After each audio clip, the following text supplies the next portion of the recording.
So when is a horror movie not necessarily a horror movie? Because it's kind of a horror movie, but it's more of like a suspense film. Sunshine. I saw it when it came out and I remember loving it and thinking that it was a really just overall suspenseful, creepy film. But I hadn't seen it since it came out. And Chris and I were looking for something to watch the other day. It popped up and I went, you know what? I vaguely remember this being a pretty fun watch. Let's go ahead and give it a whirl. And it was intense, way more intense than I remembered it being. And poor Chris, because she was not expecting that.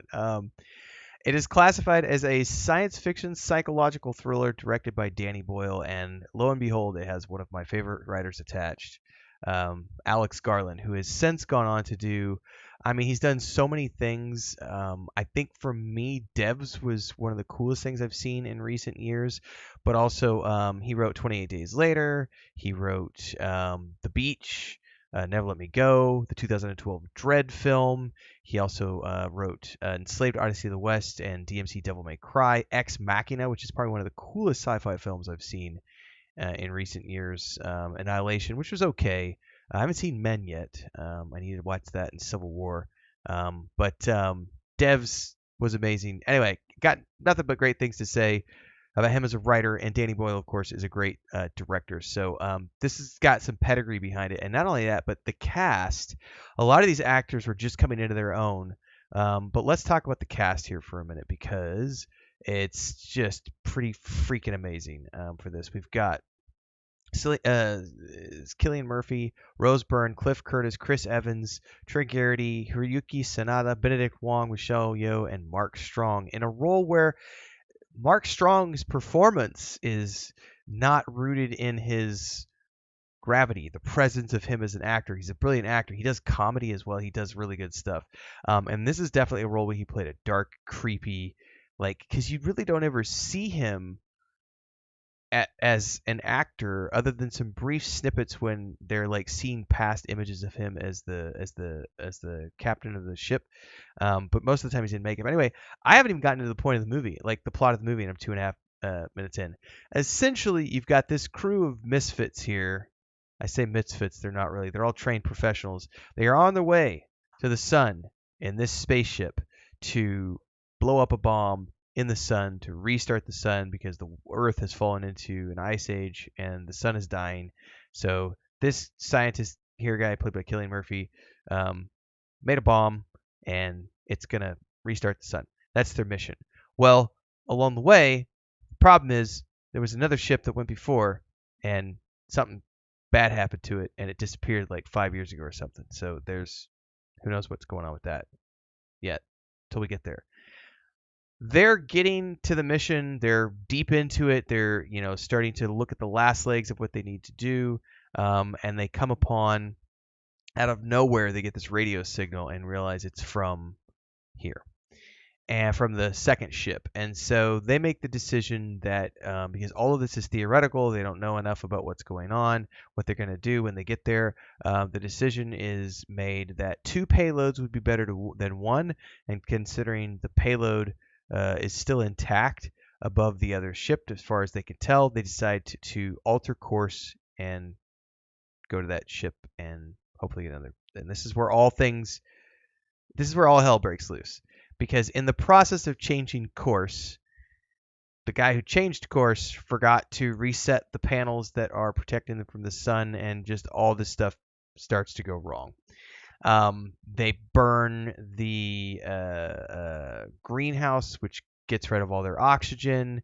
They start having all of these catastrophic failures. Then they get out, they're going to repair the shields on the outside, and they lose the captain, and it's just like they start losing people left and right. It's like that's why I said a great horror film in that regards, because everyone, it's like it's not a film where really anyone makes it out. I mean, I'm not spoiling anything by saying that, but this is one of those types of films. It's pretty much one-way trip. So eventually they get to the point where they decide they need to reset course and go back to their original course and ignore the second ship, only they find out that they can't, because they no longer have any oxygen. They no longer have any supplies. They've got to shoot for the first ship and hope that when they get there, there's still stuff there that can help them survive and deliver the payload and save the planet and hopefully get back. More bad stuff happens. Bad stuff continues to happen. And when they get to the other ship, they realize that the whole crew is basically burned themselves alive in this room, or so they think. And as they're going through and everything, they're listening to these messages from the previous captain, and he was basically losing his mind. Some sort of crazy religious experience while looking at the heat of the sun and letting his flesh burn, and creepy. And it starts affecting the doctor on their own ship, and he starts showing up all crispy in the meetings and flesh hanging off of his face. And yeah, man. They get to the other ship, they dock, they're doing the things that they need to do to get supplies off of there, and they find out that the other ship has completely, it's got oxygen, it's got a thriving greenhouse, it's got all these things. They could totally make this work. And in the process of all of this, the airlocks between the two ships get blown, and the doctor, who's already losing his mind, stays behind on the old ship, and they all, the ones that are left, this is a handful of them, make it back to their ship, and the two ships separate. They start to go on their way. They think they've got it all figured out. They've got the oxygen they need, and the ship spits back this message that, well, your calculations are wrong because you're using more oxygen than you should be. And they're like, well, why is that? Why is that? And the ship tells them it's because there's an extra body on board. And this is where shit really goes south, because turns out the captain from the old ship never died. He's been alive on that other vessel for 5 years or something, 4 years. It's been a long time in the depths of space with no one else around, and he's been staring into the sun and going crazier and crazier and crazier and crazier and crazier, believing that, we're not meant to restart the sun. Humanity needs to die. That's God's will. And now he starts hunting the remaining survivors on the ship and try to destroy the ship and sabotage it. And one by one, they get down to the very last, and then it's escaping the ship and onto the bomb as it falls into the sun. And then there's the explosion at the end. And of course, we're back on Earth as we get a brand new sunrise, and sunshine finally hits the planet for the first time in decades. So the movie does have a happy ending for everyone on Earth, but not a happy ending for anyone on either of the spaceships that went to save the planet. And of course, no one will ever know what happened to these guys other than those of us who watched the film, because everyone else on the planet has no idea that this happened. So this is a great film in terms of just being like a thriller movie. It's called a psychological thriller. It's definitely creepy.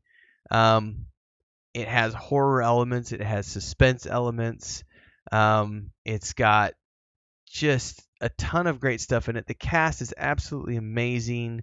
There's some really cool visual design, like with the Kenny suit, which is the space suit that they use. And obviously they took inspiration from things like 2001: A Space Odyssey, Solaris, Alien, Event Horizon, which has a lot in common with this film. And just overall, it's one of those films where if you liked some of Danny Boyle's earliest stuff with 28 Days Later and everything else, and Cillian Murphy, this is another film where these guys just work really well together, and the results are something that will keep you on the edge of your seat. If you like psychological thriller type films, it's just because it's not a happy movie. It's pretty graphic, so you've been warned. But it is fun watching, and I like everything by Alex Garland, so it was a good chance to go back into the early stages of his career and look at some of the stuff he's done then, because I got to watch Civil War. I haven't seen it yet, so I need to get on that. Is it even out yet? I haven't looked. Anyway, like, subscribe, hit the bell icon so you never miss an update. I do movie reviews, TV shows, video games, and a bunch of other stuff, so check out all the other playlists, join the Discord. You can get a copy of my latest fantasy novel down below. There's a Patreon. See you guys next time. Stay safe. Happy gaming and watching and viewing.